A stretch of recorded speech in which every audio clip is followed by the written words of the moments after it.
मेरी उम्र उस वक्त 20 साल थी। मैं ज़्यादा पढ़ा लिखा नहीं हूँ। मैं शहर की एक वर्कशॉप पर काम करता था। ज़िंदगी सीधी सादी थी, मगर उस दिन जो कुछ मेरे साथ हुआ वो शायद कभी बोलने वाला नहीं था। ये वाकया मैं अपनी ज़ुबान से आपको सुना रहा हूँ। हुआ यूं कि हमारी गली में एक आंटी रहती थी, जिनका नाम सलमा था। उम्र में मुझसे काफ़ी बड़ी थी, मगर मोहल्ले भर में उनकी बातें, उनका अंदाज और उनका रख रखाव सबको अपनी तरफ खींच लेता था। उनके शौहर परदेश में होते थे और ज़्यादातर वक्त वो अकेली रहती थी। लोग उन्हें इज्जत से देखते थे, मगर कुछ शरारती नज़रों वाले उनके हुस्न पर नज़र भी रखते थे। एक दिन आंटी मुझसे कहने लगी, बेटा मुझे गांव जाना है, तुम मुझे साथ ले जाओ। तुझे मोटरसाइकिल अच्छी चलानी आती है। मैंने मुस्कुरा कर कहा, जी आंटी, बस अभी अभी सीखा है। आप फिक्र न करें, मैं आपको आराम से पहुंचा दूंगा। मैं दिल ही दिल में खुश भी था कि मोहल्ले की सबसे खूबसूरत औरत के साथ इतना लंबा सफ़र तय करने का मौका मिल रहा था। मैंने मोटरसाइकिल तैयार किया और अगली सुबह हम दोनों निकल पड़े। शहर की गलियां पीछे रह गईं, सामने कच्चे रास्ते और खेतों के दरमियान छोटी सड़कें आ गईं। हवा चल रही थी और सलमा आंटी के दुपट्टे की खुशबू कभी कभी मेरे चेहरे को छू जाती थी। उस खुशबू में एक अलग नशा था। रास्ता लंबा था। एक मुकाम पर आकर सन्नाटा छा चुका था। दाएं बाएं खेत थे। आगे पीछे दूर दूर तक कोई इंसान नजर नहीं आ रहा था। मैं जरा सा घबरा गया, मगर आंटी कहने लगी, डरने की बात नहीं, बस थोड़ा सा और आगे जाएंगे तो आबादी आ जाएगी। अभी हम ये बातें कर रहे थे कि अचानक हमारे सामने 4 आदमी आ चुके थे। उनके हाथों में डंडे और चेहरे पर बहुत सख्ती थी। मैंने अपना मोटरसाइकिल रोक दिया। एक आदमी आगे बढ़कर कहने लगा, तुम लोग कहाँ जा रहे हो? जो कुछ तुम्हारे पास है वो निकाल दो। मैं उनकी बात सुनकर लरजने लगा। मेरी जेब में जो पैसे थे, मोबाइल था, मैंने सब उनको दे दिया। आंटी के पास जो जेवरात और पर्स था वो भी उन्होंने ले लिया। मगर जैसे ही उनकी नज़र आंटी के वजूद पर पड़ी, सबकी आंखों में एक अजीब सी चमक आ गई। मैंने घबरा कर आंटी की तरफ देखा। वो खामोश खड़ी थी, मगर उनके चेहरे पर कोई ख़ास परेशानी नहीं थी। एक डाकू कहने लगा, बहन जी, इधर करीब खेत में चलते हैं, आपसे थोड़ी बात करनी है। मेरा दिल धड़क उठा। मैंने कहा कि ऐसा नहीं हो सकता, ये गलत बात है, प्लीज़ हमें जाने दो। मगर आंटी ने मेरा कंधा दबाया और धीमी आवाज़ में कहा, बेटा तुम खामोश रहो, सब ठीक हो जाएगा। वो लोग आंटी को लेकर खेतों की तरफ चले गए और मुझे मोटरसाइकिल के पास छोड़ दिया। मैं बैठा कांपता रहा।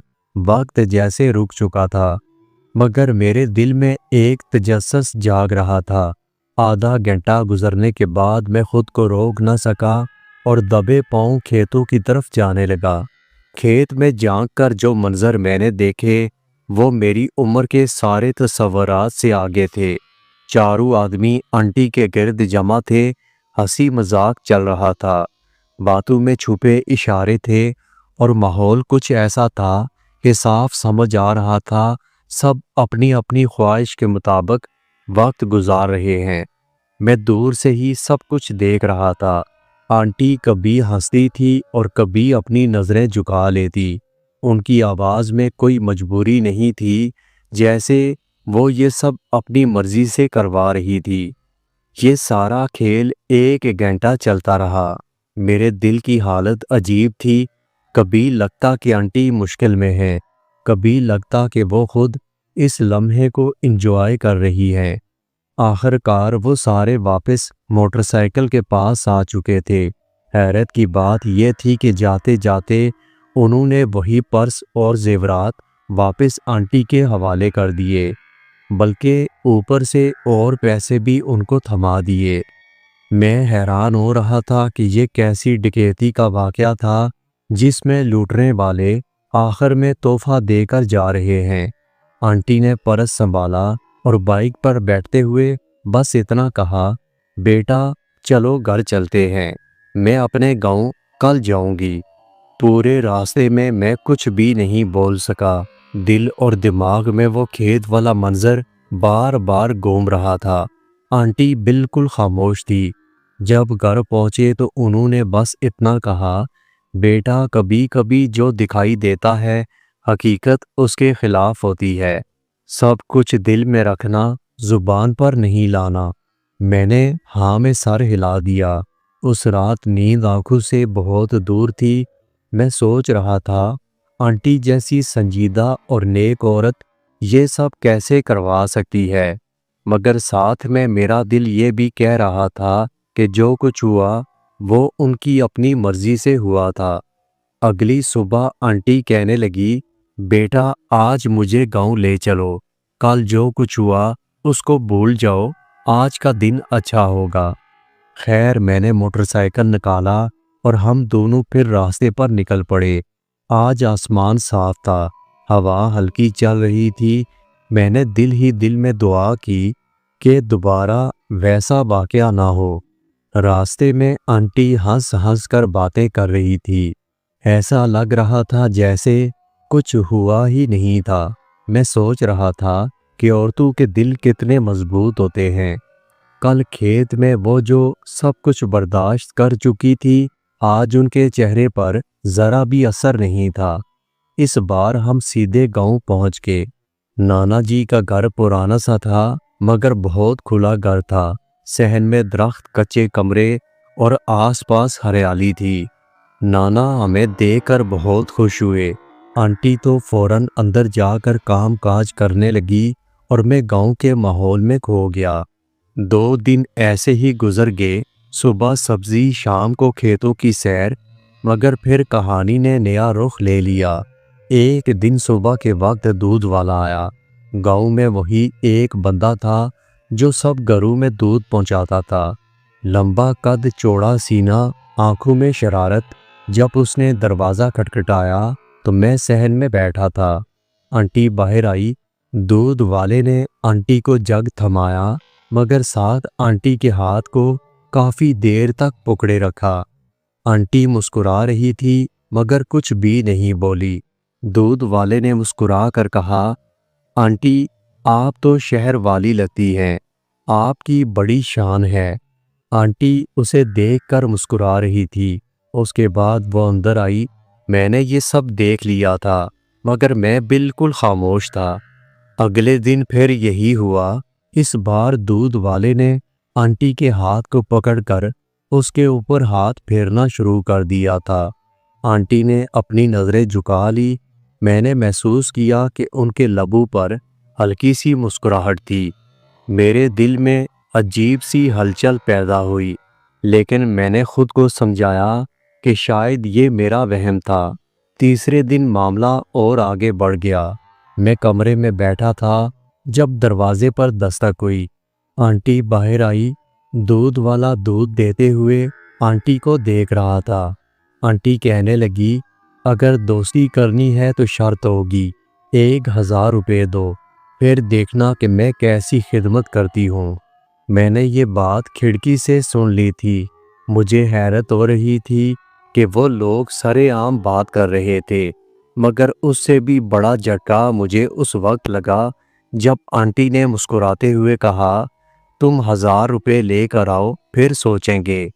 अब मामला सिर्फ मेरे लिए तमाशा नहीं था, बल्कि ये हकीकत बन चुका था। मैं दिन भर ये सोचता रहा कि आंटी के दिल में क्या चल रहा था। कल ही तो वो डाकुओं के साथ खेत में वक्त गुजार कर आई थी और आज दूध वाले से दोस्ती की शर्त लगा रही थी। फिर चौथे दिन दूध वाला सच में 1000 रुपये ले आया। मैंने अपनी आंखों से देखा कि उसने पैसे आंटी के हाथ में रखे और आंटी ने मुस्कुराकर उसका हाथ थाम लिया था। दरवाजे पर दोनों काफ़ी देर खड़े बातें करते रहे। आंटी कभी मुस्कुराती थीं, कभी बालों को पीछे करतीं और कभी अपनी नज़रें झुका लेती। मेरा दिल ज़ोर ज़ोर से धड़क रहा था। मैंने सोचा कि ये सब मैंने शहर में कभी नहीं देखा था। औरतें भी अपनी तन्हाई और ख्वाहिशात के आगे कभी कभी हार जाती हैं। आंटी के शौहर परदेस में थे और शायद उसी खला को भरने के लिए वो ये सब कर रही थी। 10 दिन हम नाना के गांव में रहे। उन 10 दिनों में मैंने रोज़ देखा कि दूध वाले और आंटी की बात बढ़ती जा रही थी। कभी वो सहन में खड़े बात करते, कभी दरवाजे पर। आंटी के चेहरे पर एक नया निखार आ चुका था। लगता था कि जैसे वो बरसों के बाद अपनी मर्जी की दुनिया जी रही थी। मैं अंदर से हैरान भी था कि आंटी के अंदाज और दूध वाले की बेबाकी ने मुझे ये समझा दिया कि कहानी अब किसी नए मोड़ की तरफ जाने वाली है। अब वो रोज़ का मामूल बन चुका था। एक दिन मैंने देखा कि दूध वाला अपनी बातों के दौरान आहिस्ता आहिस्ता आंटी के करीब हो रहा था। उसने कुछ कहा और आंटी मुस्कुराने लगी। साथ ही उनकी आंखों में एक शरारत आ चुकी थी।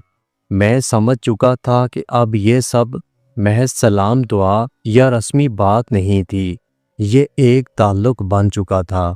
उस दिन शाम को मैंने हिम्मत करके आंटी से पूछ लिया, आंटी ये दूध वाले के साथ आप इतना हंसकर क्यों बात करती हो?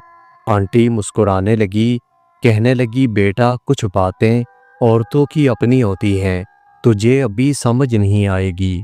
मैं उनकी बात सुनकर खामोश हो गया। अगले दिन फिर वही हुआ, मगर इस बार मामला आगे बढ़ चुका था। दूध वाले ने आंटी से कहा, आंटी जी कभी तन्हाई में भी बात कर लिया करो, दरवाजे पर सब कुछ कहा नहीं जा सकता।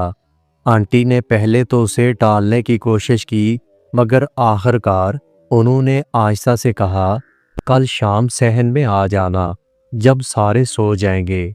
आंटी की बात सुनकर मेरा दिल जैसे रुक चुका था और उनकी बात सुनकर मेरी नींद आंखों से गायब हो चुकी थी।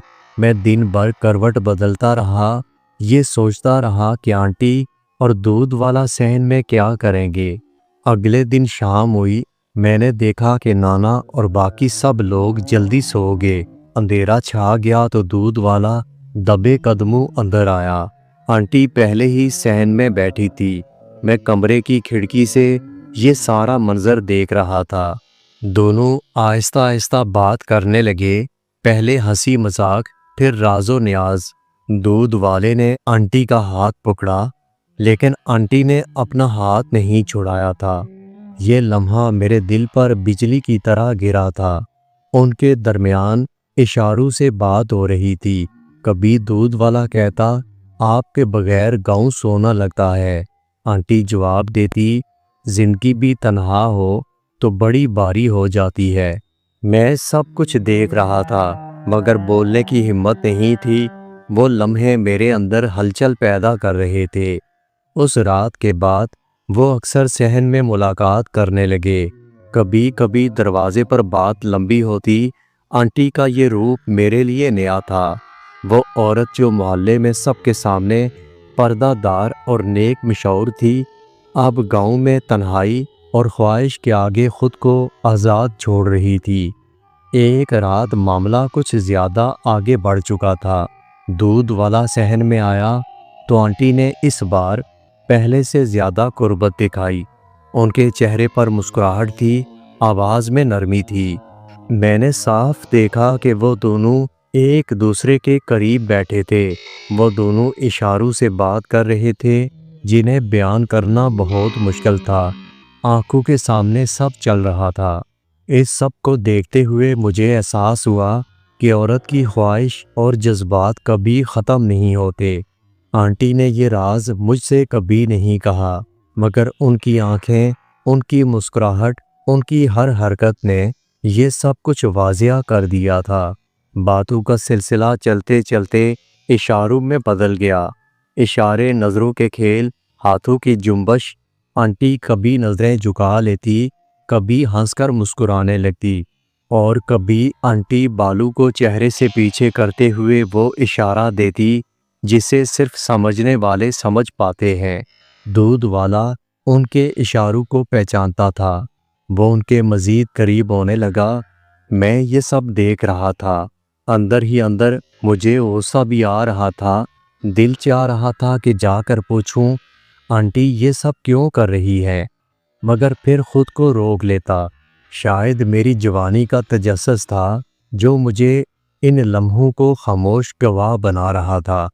یہ ملاقاتیں اب روز کا معمول بن چکی تھی اور شاید آنٹی کو عادت بھی ہو چکی تھی۔ دن میں دروازے پر ہنسی مذاق اور رات کو صحن میں راز و نیاز۔ گاؤں کی فضا میں یہ سب اور بھی عجیب لگ رہا تھا۔ ایک دن صبح اٹھ کر میں نے دیکھا کہ دودھ والا دروازے پر کافی دیر رکا رہا۔ جاتے جاتے اس نے آنٹی کے کان میں کچھ کہا تھا۔ آنٹی نے مسکرا کر سر ہلا دیا۔ اس دن شام کو وہ دونوں پہلے سے زیادہ دیر تک صحن میں بیٹھے رہے۔ میں سمجھ گیا کہ ان کے درمیان تعلق اب دوستی سے آگے نکل چکا تھا۔ میرے دل میں سوال تھے مگر جواب کوئی نہیں تھا۔ کیا یہ سب غلط تھا یا یہ بس ایک عورت کی تنہائی کا علاج تھا؟ میں فیصلہ نہیں کر پایا۔ آخر وہ دن آ گیا جب ہمیں واپس شہر جانا تھا۔ صبح آنٹی نے سامان باندھنا شروع کیا۔ دودھ والا حسب معمول آیا مگر اس بار اس کے چہرے پر اداسی تھی۔ آنٹی نے دروازے پر اس سے لمبی بات کی۔ میں نے صاف دیکھا کہ جاتے جاتے ان کے ہاتھ ایک دوسرے میں کچھ لمحوں کے لیے جڑ چکے تھے، جیسے دونوں جانتے ہوں کہ یہ لمحہ شاید آخری ہو۔ ہم موٹر سائیکل پر روانہ ہوئے تو آنٹی خاموش تھی۔ راستے میں نے پوچھا آنٹی کچھ کہہ نہیں رہی، آپ خاموش کیوں ہیں؟ وہ ہلکا سا مسکرا کر بولی بیٹا کچھ باتیں دل میں رہنے دو، سب کچھ زبان پر لانے سے کہانی کا مزہ ختم ہو جاتا ہے۔ میں نے آنٹی کی بات کا کوئی جواب نہ دیا۔ میں جانتا تھا کہ ان کے دل میں کیا تھا۔ گاؤں میں گزرا وقت، دودھ والے کے ساتھ گزرا ہوا وقت، یہ سب ان کی یادوں میں ہمیشہ قائم رہے گا۔ اور میں تو بس ایک خاموش تماشائی تھا جس نے اپنی آنکھوں سے سب کچھ دیکھا اور اسے اپنے دل میں قید کر لیا۔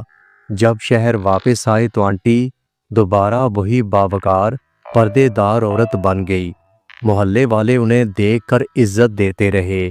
کوئی یہ نہ جان سکا کہ گاؤں میں انہوں نے اپنی کہانی کا کیسا باب لکھا تھا۔ دوستو، اگر آپ کو ویڈیو اچھی لگی ہو تو ویڈیو کو لائک اور میرے چینل کو سبسکرائب ضرور کیجیے گا اور اپنا بہت سارا خیال رکھیے گا۔ ملتے ہیں اگلی ویڈیو کے ساتھ۔